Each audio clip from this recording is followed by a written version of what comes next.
Hello and welcome to Macro Decode. As you all know, India has signed a trade deal with the European Union. While it will take time for the deal to come into effect, exports of steel, aluminium, and their derivatives are facing several new hurdles. European Union being a crucial market, this is a matter of concern for exporters. To talk to us on this, we have Pankaj Chadda, Chairman, Engineering Export Promotion Council. Welcome to the show. Thank you very much for having me on your show. Before we discuss the new tariffs and regulatory changes, can you tell me how big is the European Union for our exports in general, as well as the exports of engineering goods? The engineering goods is 17 to 18% is the EU, the largest bloc. The North American bloc is larger at 20%, but otherwise USA is lesser than 20. So European Union at 18% would be the single largest Pacific bloc. Right. Okay. Can you briefly tell us about the sustainability related regulations that have come into effect from January 1st this year? How will the regulations affect our exports to the EU and how prepared were the exporters for these measures? What you're talking of is CBAM, Yes, sir. Carbon Border Adjustment Mechanism. Now, the fact is CBAM has come in from 1st of January 2026, but the charging will be done in 2027. Okay. So the figures of 2026, January, let's say January to March, would be used to charge in February 2027. That would be the charging date. Okay. So the question remains is that what would be these figures? And some a basic issue is that European Union has still not appointed accredited verifiers. Oh. Until the European Union appoints accredited verifiers, how do Indian companies get their carbon emissions certified from an accredited verifier? I am given to understand that this accredited verification process, registration process will start in September 2026. Okay. And let's say if they finish it in a month's time, that's when we will have an accredited verifier whom we will contact for getting our carbon emission checked. Okay. We did flag this to the ministry. There was a meeting held by the chief negotiator. And since even the inspection agencies also pointed the same issue out, that there is no accredited verifier in India, Okay. the government would take it up with their suitable counterparts in EU. Idea would be two things. One, the accredited verifier should be and will be a European company who has an office in India. Okay. Because after all, the testing has to be done in India, and we would not agree, or we would be too expensive for somebody to fly from Europe to do the testing. Two, we have also asked that Indian agencies should also be accredited. As of now, the rule of EU is that only an EU-based company can be accredited. I guess they will have to change that rule. Eventually, Indian verifiers will be appointed, and then the verification will be done, and then the data will be available, which can then be compared and on which the CBAM duties can be charged. So, as of now, are the exporters preparing for it? Is there any kind of a groundwork that is being done? Yeah. Regular exporters to Europe are all getting their CBAM data verified by an Indian authority. Currently, that Indian authority is not accredited by EU, but it is being done. The data is available. The data is shared to their overseas customers who are feeding it in their import system. Now, the only main point is that the accreditation of Indian companies has to be done for it to be taken forward. Among large, medium, and small exporters, how is the preparations going? All of them are doing it. There is no option. Right. There is no exemption. So if you don't do it, you are not in your suppliers list. That's all. European importers have clearly said, if you don't have data verified, we will not have you as our supplier. Okay. Simple as that. ICRA had come out with a report saying that 15 to 40% of the revenues probably will get affected by the CBAM. Is that true? It depends upon the accredited verification process. If it happens fast enough, if India's default value is 7.1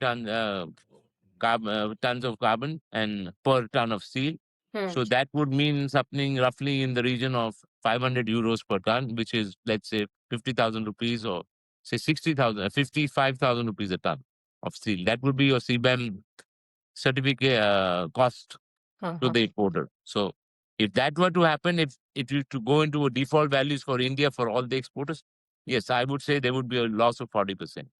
But otherwise, I think if accredited values are there, Indian companies definitely want to deal with EU. EU is a good market. I think we should be able to get this sorted out. Right.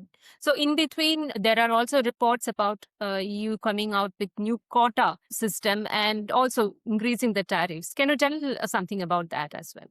Well, the tariff-related quota has been going on for now 8 years. 8 years will get completed on 30th of June 2026. As per WTO rules, you can't have a tariff quota beyond 8 years. Right. So therefore, this quota, as it comes to an end, EU is preparing for a new quota regime, which, as per what they have put in public domain, is that they would want to reduce the import of steel by 47% globally. Okay. Right. India would then have discussed in our FTA not have a decrease of quota of 47%, but in some cases it is much lesser. It is not in public domain what is the exact numbers fixed per item wise. Okay. Because there is a confidentiality clause between the EU and India.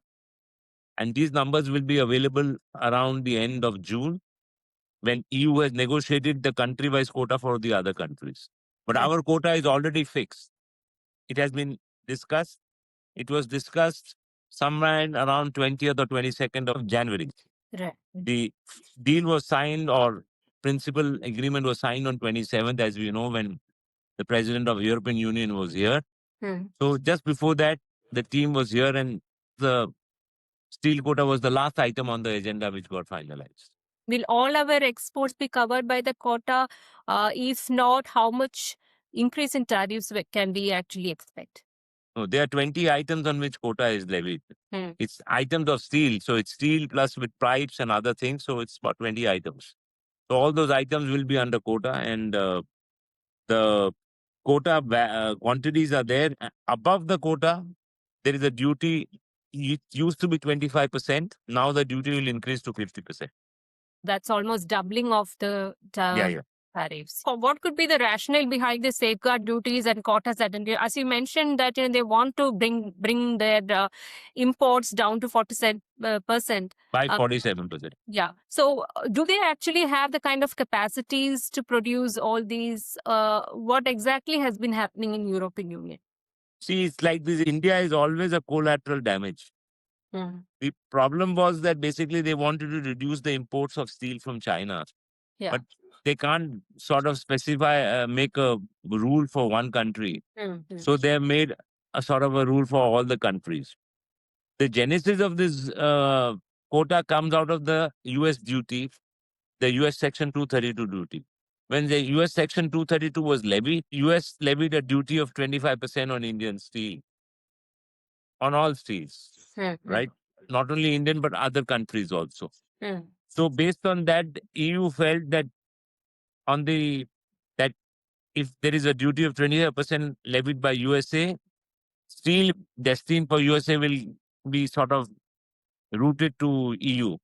So to protect their domestic industries, they have levied a 25% duty based on this Section 232 duty of 25%.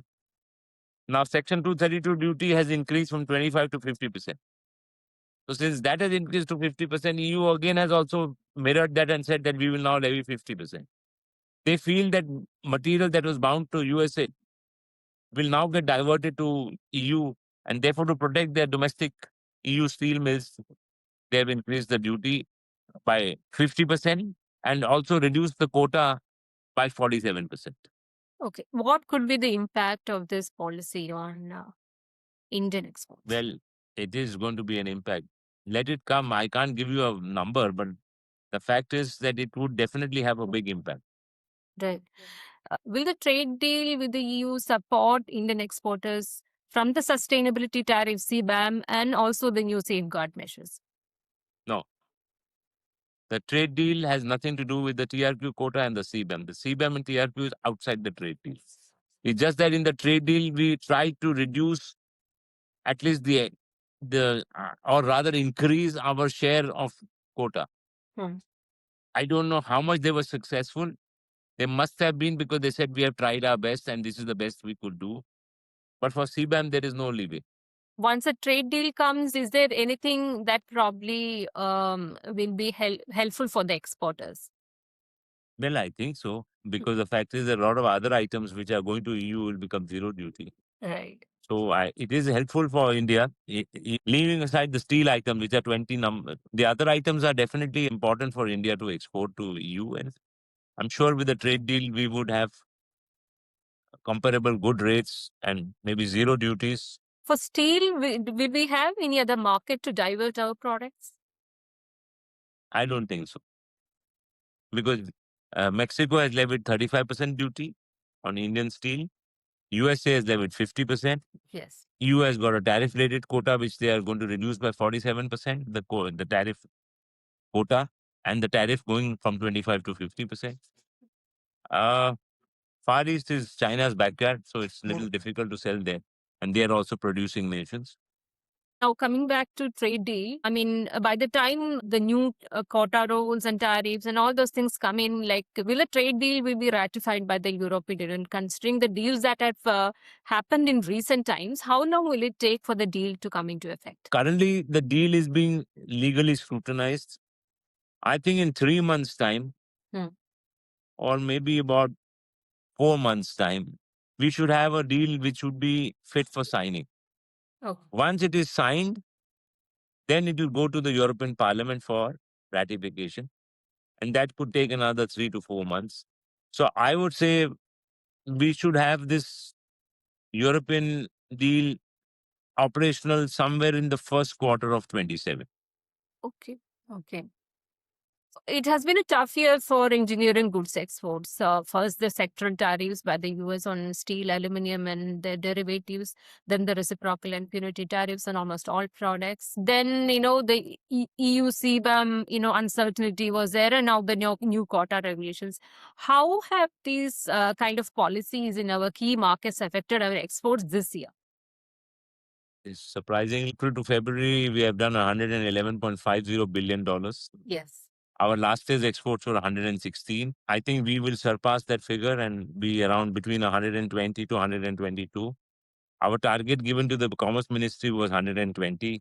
I am hopeful that we will cross that target also, which means that we will grow past the 116 by roughly about 5%.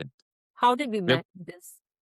Well, I say engineering industries, they've done a good job. And the ministry has also complimented us recently and said, you've done in this geopolitical crisis, if you still have a 5% growth in exports of engineering, and engineering happens to be 29% of India's export. So if we grow 5%, the overall India's export grows. Otherwise, India's export growth would have been in the negative. Currently, April to February, India's export growth of mercantile trade is only 2%. It's actually backed because 5.25% growth is in the engineering sector, which is 29%. Was it because of the front loading that had happened, before this tariffs set in? No, I don't think so. The front loading would have affected a particular month, but then the tariff is here. So we have also still increased USA exports by 2% April to February. So it's not that we have dropped in the US exports. Our US exports are also up 2%. Our total engineering exports are up 5.25%. And I think we will close the year at anything between 120 to 122 billion dollars. Are we tapping new markets? Oh, yes. Has to be. Can't be that we won't. But the fact is that Latin America is one. One region was supposed to be a very good one, but the West Asia war has sort of neutralized that. Okay. So I would say the biggest market now that we can, newer market where we can sort of try and increase our volume would be Latin America.